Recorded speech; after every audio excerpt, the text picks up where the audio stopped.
We've been through a long journey since last year when thousands of ANF members stood together with me in unity at our October rally, followed by our march on Parliament House.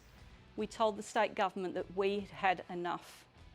We secured the administrative payment at the time as a result of your efforts. Earlier this year, we had the highly publicised coroner's report into the tragic death of Aishwarya Aswath in 2021.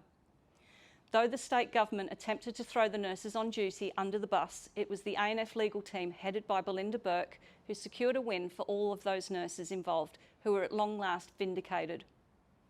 As well as this, the coroner made a list of recommendations suggested by the ANF the state government should implement, such as patient ratios and safe harbour laws, which will protect nurses and midwives from unnecessary investigations.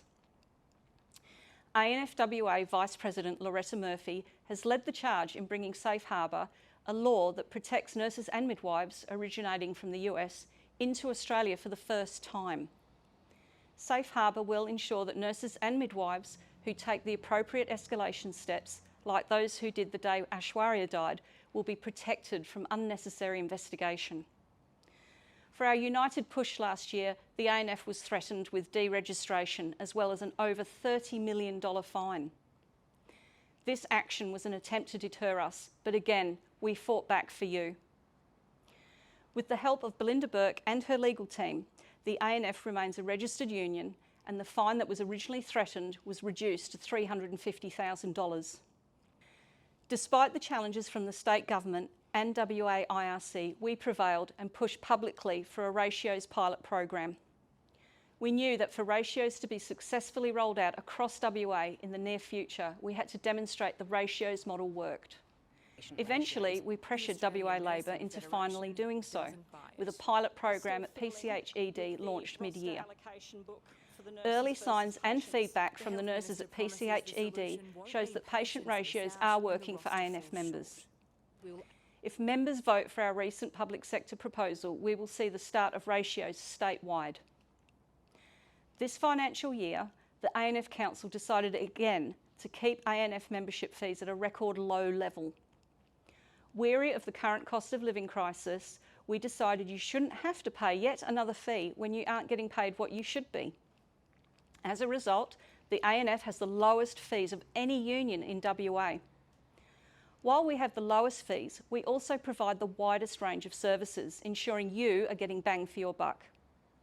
And even with fees that are less than half the fees of all the other unions, the ANF continues to provide services that don't exist in those other, more expensive unions, such as unlimited legal cover, journey cover insurance, professional indemnity insurance, heavily discounted holiday units, free ANF merchandise, online education, as well as all the features of the iFolio app.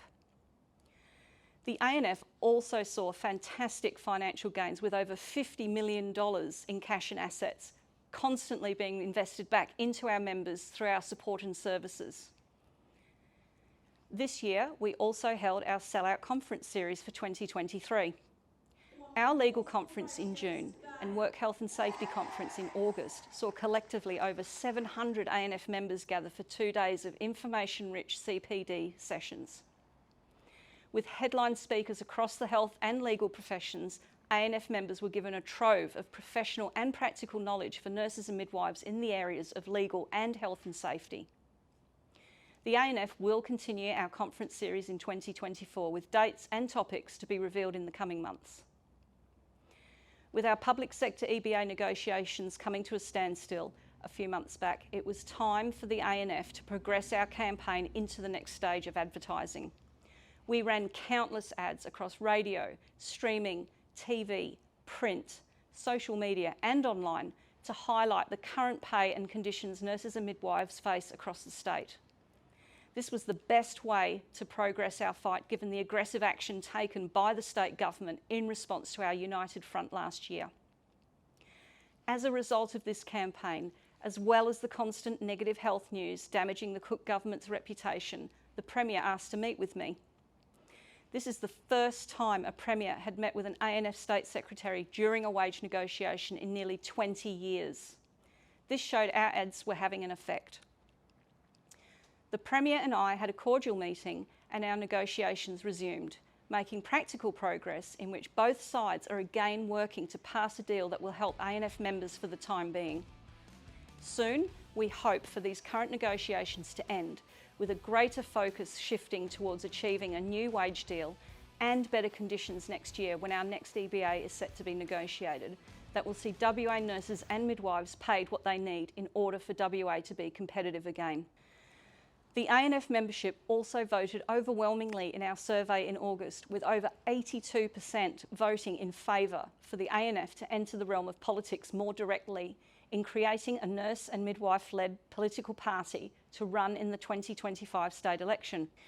It's about time WA's Parliament once again saw a nurse in its halls after 10 years since the last nurse parliamentarian left. We deserve a Parliament with an experienced voice in nursing and midwifery that knows the issues our members and all Western Australians are facing. This state election campaign will also come at the same time our 2024 public sector EBA is set to be negotiated, adding another layer of incentive to the bargaining table that will compel the state government to act in good faith. Thank you for your continued support. We look forward to facing the future with you, the nurses, midwives and carers who keep Western Australia healthy.